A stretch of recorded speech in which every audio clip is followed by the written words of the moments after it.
Hey, I want to talk about some of the team ups that I didn't like and like how you could fix them because like I said in my other video, I think the team ups are bad when it's just a flat boost to one and an ability for the other, like the Gamma team up, and that's where I'm gonna start.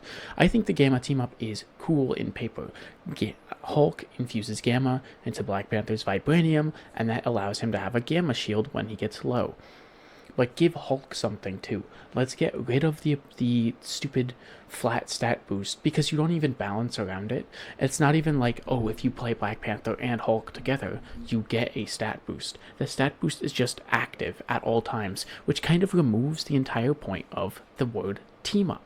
It's supposed to be when these characters are played, both people get something. So if we're not going to do that, then give both characters a new ability or change their abilities that affects the way they play. Because even if they get new abilities, quote unquote, it can still be bad.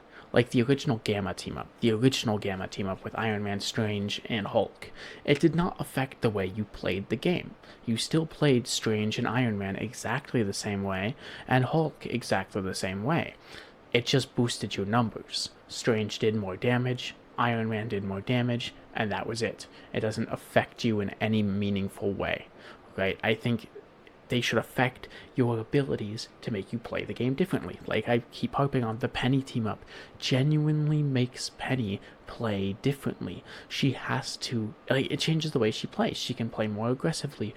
Rocket can play differently too. He has this little pool of webbing he can sit in because now he can get healed from the webs and from his right click, which means he is less susceptible to poke. He can sit back there, and even if he gets knocked on with damage because of poke, he will still out heal it and help his team, and he can use the mines in there and the mines that pop out of the top to help him defend his beacon if he's standing back by it, or help him in a 1v1 with the damage it does and the healing it'll provide.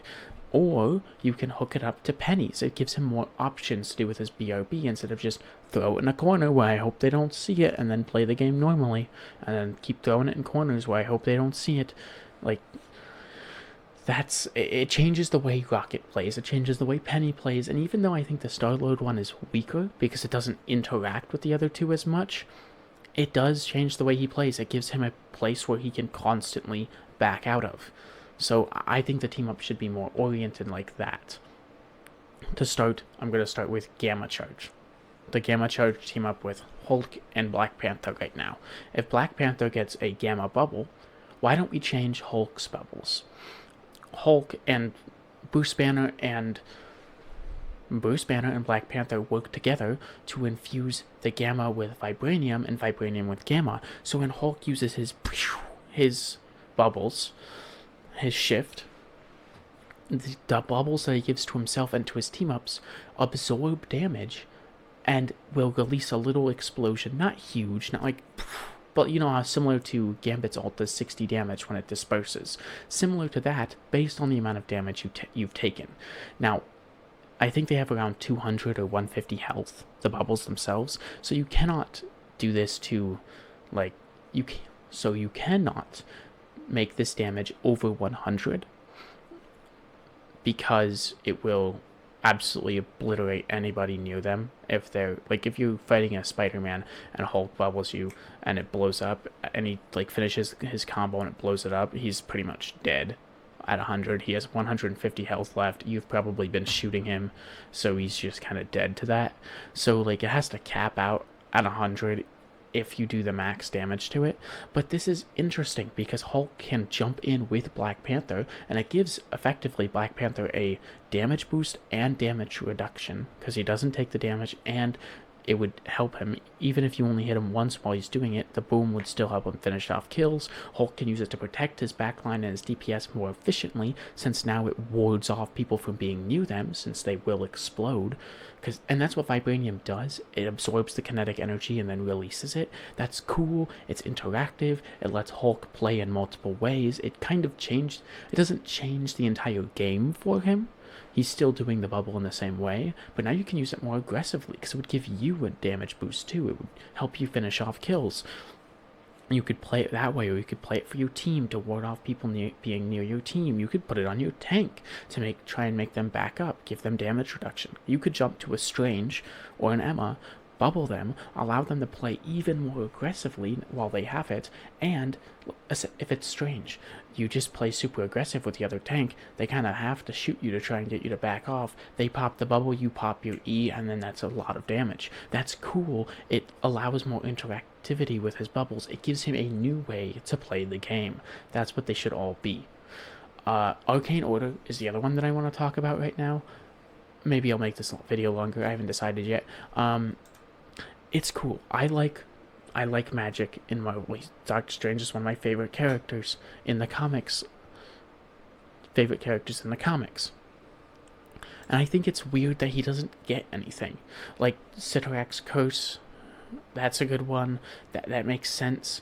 The ability to enhance Wanda's right click, that's cool. Makes it a machine gun turret. But Doctor Strange doesn't get anything. Give him a change to his E. Make his E work differently. Now, since he's the anchor, this is a little harder because typically he's giving it and it's a 3-person team up. It's not like they can work back and forth. So which one do we take from? Because Rocket, in Rocket's team up with Penny, he gave something to Penny, got something from Penny, gave something to Star-Lord, right? So you either take something from Magic or you take something from Wanda or both. I think a cool idea is if we're taking from Magic, his E becomes Magic's right click. Depending on how much charge you have, depends on how it goes. Maybe it depends on how much charge it is, up to 100. And it would coordinate with Magic's right click. So it would also refresh her dashes. So Strange could help Magic. It would change how Strange plays the game because he would get this long-range projectile. He could just shoot it at a person or at a flyer to help knock them down. Maybe you make it split into 3 if you're really crazy, but I don't think you should. I think that'd be cool. It's a long-range piercing projectile that's not the craziest damage in the world. It's probably less damage than his normal E, but it changes the way he plays the game, and he can shoot it much more frequently because it's on a 6-second cooldown. I had other ideas for what to make it, and they were much, much cooler, but then I was like, oh, that's overpowered. It's on a 6-second cooldown. So without changing the way Strange is, I think that's balanced, and it changes the way Magic plays the game. Not only can she use that every 2 seconds, but she pretty much every 6 seconds has a full refresh. Since Strange is shooting it at the team, they either have to divide themselves, or Strange just shoots it through the entire team and gives Magic a full refresh of her portals, meaning Magic can play more aggressively, more brawl style, dashing through and using her stepping discs, constantly placing demons. It allows you to be more aggro, and how you would counter it? Being more defensive or playing anti-dive. Killing the Magic every 2 seconds with Emma Frost would probably get rid of your problem. So it's not like you can't counter that at all. Or you could give Doctor Strange's E, or a different one of his abilities, Chaos Magic. What I was thinking was, when Doctor Strange has a stronger E, but he gets antied the second it hits 100. Now it hits 100 immediately, he gets antied immediately, but as long as he has that anti, and as long as he has that anti, Chaos Magic is seeping out of him, and it slows nearby enemies. So it changes the way he plays the game. He gets kind of rewarded he gets rewarded for having more charge because it does more damage. But at the same time, if you get too greedy, if you have too much, like if you hit 80, you gotta pop that immediately, because the second you typically it waits a minute. You have a minute to release it before you get anti-healed. This time, when you're playing with Scarlet Witch, as soon as it hits 100, you get antied immediately, and you start seeping and slowing people around you down. So you're kind of rewarded for being unable to be healed, but it's a double-edged sword because you can't be healed, and that's cool. It changes the way you play the game, because sure, your E is bigger, and not bigger, it's stronger, and that kind of leans into the Gamma charge, where Gamma was super, super strong because he could just one-shot any character through ultimates and stuff. So I don't really know about the power surge, but I think the slowdown, or Chaos Magic seeping out of him, is really cool. At first I thought, oh, his E is changed into tendrils that grab, pull in, and then explode, but that was bad because it's on a 6 second cooldown and that's CC, and every 6 seconds you have a CC that also does good damage. Yikes. We don't need Bucky too. So I think that's like a better thing, and it's good for Doctor Strange because it changes the way he plays. Either one of those, or you could do both, where it does the same thing, but maybe he has a less charge capacity. As soon as he hits 80, he's anti-healed and he seeps and stuff, and it does the same thing with magic, the same magic ability that I had talked about. I don't know. Either one would change the way he plays the game. The last one I'm going to talk about right now, and if you want me to talk about more of these, because I have opinions on a lot of these ways to change some of these. The ones where it has more characters are harder to think of because, well, which one do you take from? Like I said with Doctor Strange, who gives Doctor Strange the ability? Because it's not quite two people. Like Human Torch and Spider-Man, you just have to go, what does Human Torch give Spider-Man? Well, we have that in the game. What does Spider-Man give Human Torch? So it's just like, what are you going to do for the 3 people ones? But I want to talk about the Planet X pals, the Groot, Rocket, Jeff team up, because nobody uses it. It's bad. It just kind of does. You sit on his shoulder and sure you heal him, but you're super out in the open. You just die. I think for having someone on his shoulder, Groot and the person on his shoulder receive a 10% damage boost. Not damage boost. Sorry. You can have, for having one person on your shoulder, both of them get a 10% damage reduction, and to have both of, okay, sorry, I keep saying it incorrectly. Groot stands there. One person on his shoulder, he doesn't really get anything. If he has Rocket and Jeff on his shoulders, he has a 20% movement speed reduction. He cannot move as fast. But him and the people on his shoulders have 10 to 15% damage reduction. Because even though that's a large amount of damage reduction, it's not really any more than things E. And you're giving the enemy team a lot of free shots on you. Since you're not using your Ironwood wall right now as a shield or to block people off because it is your strongest ability and it makes you immovable, it kind of puts you in this position where I am slow, sure I'm constantly getting healed, and sure my supports are healing each other, so like we're kind of immovable, but Emma at 100% charge is just gonna beam into you and kill your ass. So it makes Groot this weird combination of big unmovable wall and I need help desperately. The only problem I see this coming into is you just play like 4 supports and you just keep that Groot up and you hope no one can walk past him because he has the damage reduction. And then you play like one other DPS or one other tank, but I don't even think that would work too well, so I have to see. But I think it's cool. I think it changes the way that he has to play the game because you get this ability and then a lessened effect of both of those for if only one person is on his shoulder.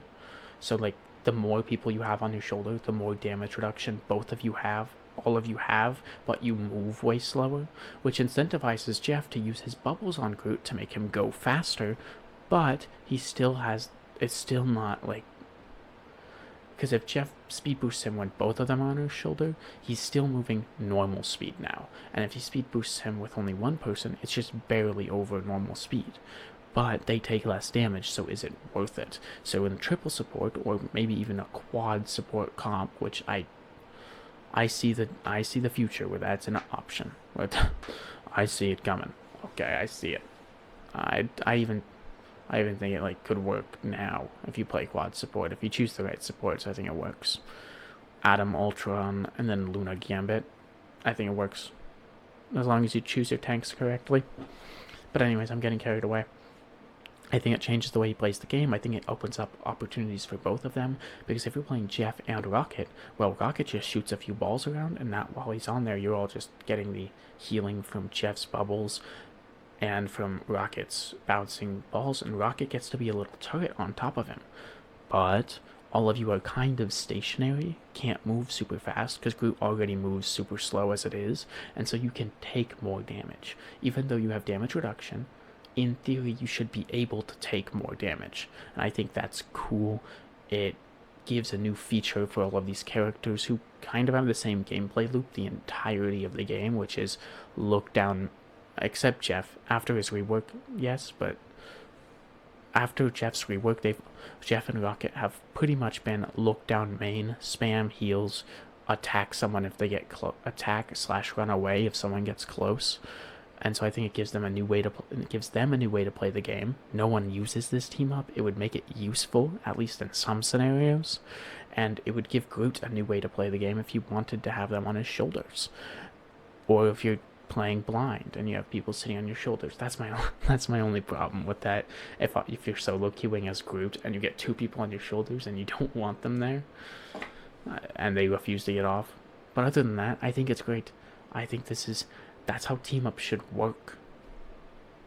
Like fastball special, I can't complain about because none of them get a stat boost from it, I'm pretty sure. Yeah, none of them get a stat boost for using it. I am pretty darn sure.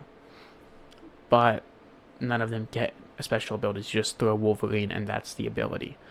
And so playing Hulk and Thing gets you it on two separate cooldowns. The only problem with it is both people have to confirm it, and mid-match that's not really going to happen very easily. But you use it to start out matches. It's whatever. It's hard to complain about that one because it's so middle of the road. It's not extreme like Planet X or like Arcane Order where you just genuinely get nothing and everyone else gets abilities that changes the way they play the game, like Gamma Charge. Hulk gets genuinely nothing. He doesn't get a stat boost, he doesn't get an ability, his abilities aren't changed. He gets absolutely nothing, but Black Panther gets an ability that kind of helps him out. So I just think it's cool. I think more team ups should be like that, and those are my ideas on how to make a few of them like that. If you want to see more of this content, subscribe, like the video, and tell me in the comments which ones you would like to see me canoodle in my noodle on how I would change. Thank you for watching. Wet Willy.